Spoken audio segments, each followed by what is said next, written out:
दोस्तों पार्ट 2 में आपका स्वागत है। आप लोगों ने नाश्ता कर लिया होगा। फिर से हम लोग आगे बढ़ते हैं। पॉलिसी विशिष्ट प्रावधान का एक उदाहरण दीजिए। देखिए प्रश्न ही ऐसा है जो समझना है। अब समझ में तो मुझे भी नहीं आ रहा, आप क्या समझेंगे। चलिए चल के देखते हैं। पॉलिसी विशिष्ट प्रावधान का क्या मतलब है। प्रीमियम भुगतान, उम्र का गलत विवरण, दावा, प्रावधान। अब मेरे अनुसार तुक्का मारने वाली जो बात होती है इस तरह के प्रश्नों में जो सबसे लंबा लिखा रहता है उसको मैं मानता हूँ कि वो सही होता है। देखते हैं इसमें क्या होता है।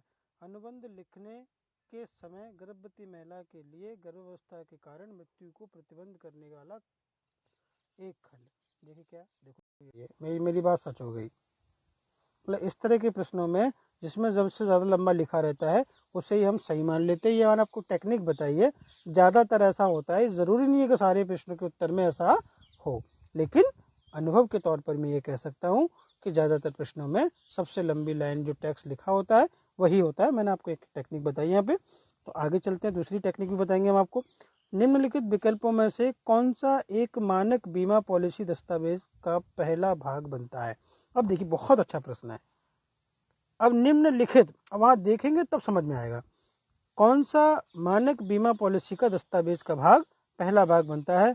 तो पॉलिसी अनुसूची, मानक प्रावधान, पॉलिसी के विशेष प्रावधान, दावा प्रक्रिया। देख लेते हैं उत्तर कौन सा। पहला ही सही है, पहला है पॉलिसी अनुसूची। इसके अनुसार प्रश्न क्या है, जो पहला विकल्प है पॉलिसी अनुसूची। प्रश्न याद रहेगा ना, उत्तर याद रहेगा। टेंशन मत लीजिए, जाने दीजिए, परेशान होने की जरूरत नहीं है ना।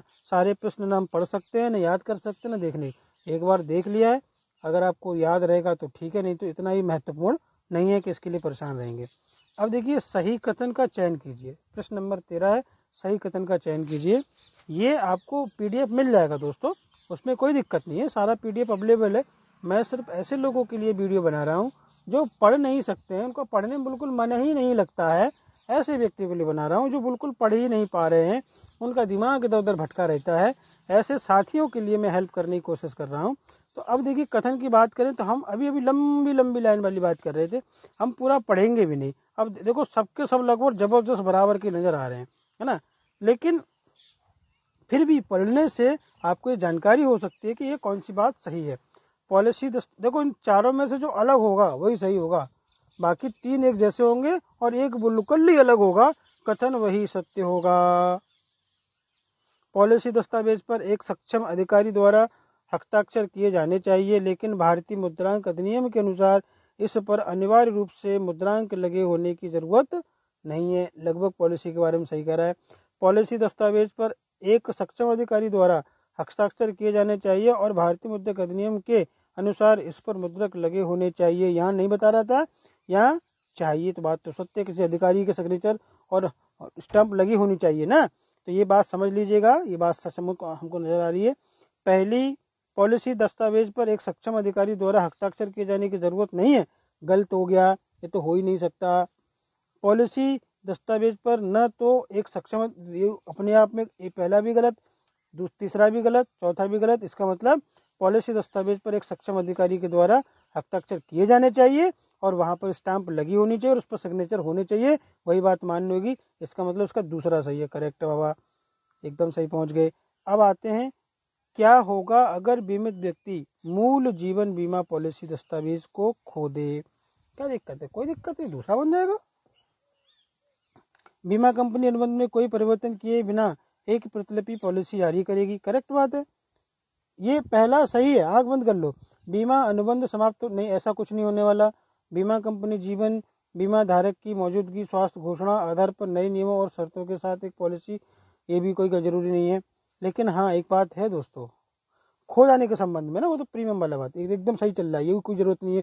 कंपनी, बीमा कंपनी अनुबंध में कोई परिवर्तन के लिए बिना प्रतिलिपि पॉलिसी जारी करेगी, लेकिन केवल अदालत के आदेश के बाद। ऐसा कुछ नहीं है, पहला सही होना चाहिए। देखो पहला एकदम सही है, पहले कह रहे हैं ना पहला ही सही है। हाँ, तो क्या होता है कि अगर आपका बॉन्ड खो गया है तो आपको चिंता करने की जरूरत नहीं है, ब्रांच में जाइए और नए बॉन्ड की रिक्वेस्ट दे दीजिए। करीबन 100-125 रुपये का आपका डीडी लगता है और उसके तुरंत बाद आपका एक नया बॉन्ड तैयार हो जाता है, आप वहां से करा सकते हो, उसमें कोई दिक्कत नहीं, घबराने और चिंता करने की जरूरत नहीं है।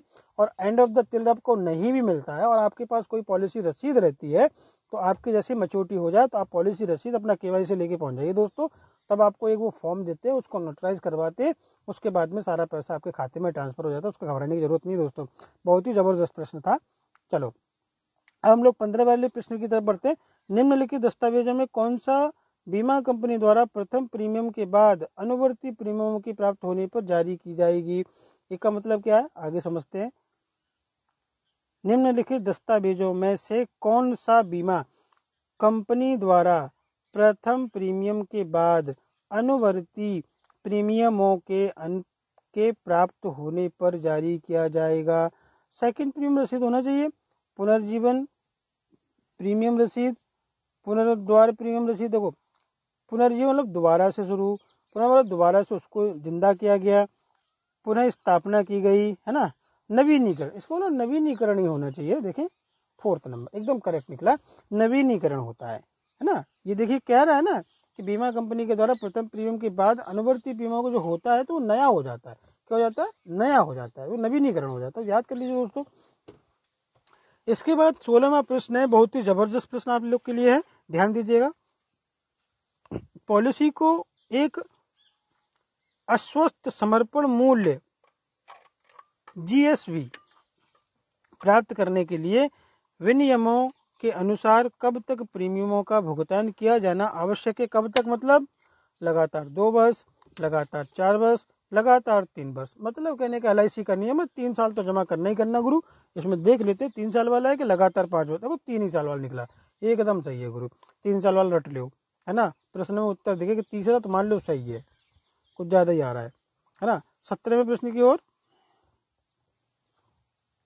अब 17वें प्रश्न की ओर देखते हैं कि एक बीमा पॉलिसी के लिए नामांकन की अनुमति बीमा अधिनियम 1938 की डैश के तहत दी जाती है। अनुमति मतलब ध्यान दीजिएगा, तो ये तो याद ही करना पड़ेगा दोस्तों। देखिए कौन सा है, धारा 10 ना, धारा 38 yes, I confirm this is the 38 मैंने पूरा नहीं पढ़ा, मुझे हल्का हल्का सा याद था।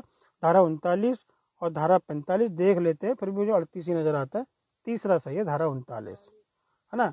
तो अब पढ़ लेते हैं। एक बीमा पॉलिसी के लिए नामांकन की अनुमति बीमा अधिनियम 1938 की 39 के तहत 39 के तहत दी जाती है। याद कर लीजिए दोस्तों, याद ही करना पड़ेगा, इसमें कोई कुछ ऐसा है नहीं।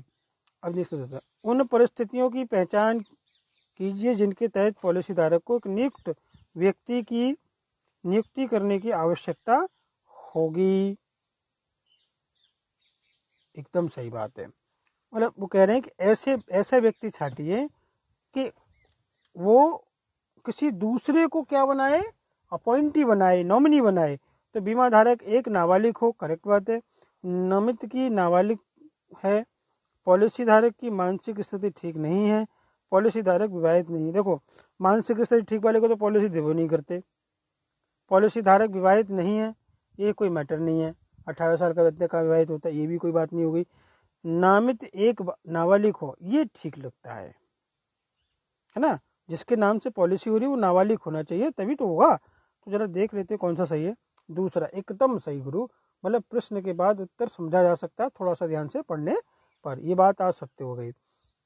अब 19वां प्रश्न पढ़ रहे हैं, अनुग्रह अवधि के उद्देश्य का वर्णन कीजिए। अब अनुग्रह का होता है तो हमें यही नहीं पता, तो उत्तर कहाँ जानेंगे? इसका मतलब ये है कि लंबी लाइन और पतली लाइन और मोटी लाइन का हिसाब किताब लगाते हैं। जरा देखते हैं, इसमें 3 एक जैसी होंगी और एक अलग होगी। जरा पढ़ते हैं। यह एक ऐसी अवधि है जिसके भीतर पॉलिसी धारक अपनी पॉलिसी को रद्द करा सकते हैं अगर यह उन्हें पसंद नहीं होती है। ये बात सही है, 15 दिन का फ्री लुक पीरियड मिलता है। यह पॉलिसी धारक को अपने प्रीमियम का भुगतान करने के भुगतान के लिए अतिरिक्त समय देता है, ऐसी कोई बात नहीं है। यह एक अवधि प्रदान करता है जिसके भीतर पॉलिसी धारक को किसी शिकायत के मामले में एक शिकायत दर्ज करनी होगी। यह एक अवधि प्रदान करता है जिसके बाद पॉलिसी धारक को अपना बकाया प्रीमियम भुगतान 1, 2, 3 मतलब पहला, दूसरा और चौथा एक जैसे लग रहे हैं। जो तीसरा है ये कुछ गड़बड़ लग रहा है। देखिए जरा, दूसरा सही है दोस्तों। यह पॉलिसी धारक को अपने प्रीमियम का भुगतान करने के लिए अतिरिक्त समय देता है, याद कर लीजिए। अब 20वां प्रश्न, नामांकन के संबंध में निम्नलिखित सभी कथन सिवाय के सही है, मतलब एक गड़बड़ है। सिवाय के सही मतलब 1, मतलब 3 गलत है। पॉलिसी का नामांकन रद्द नहीं किया जा सकता अगर पॉलिसी एक ऋण के बदले में बीमा कंपनी को अनुदेशित की गई है। नामांकन पॉलिसी खरीदने के समय अथवा उसके बाद किया जा सकता है।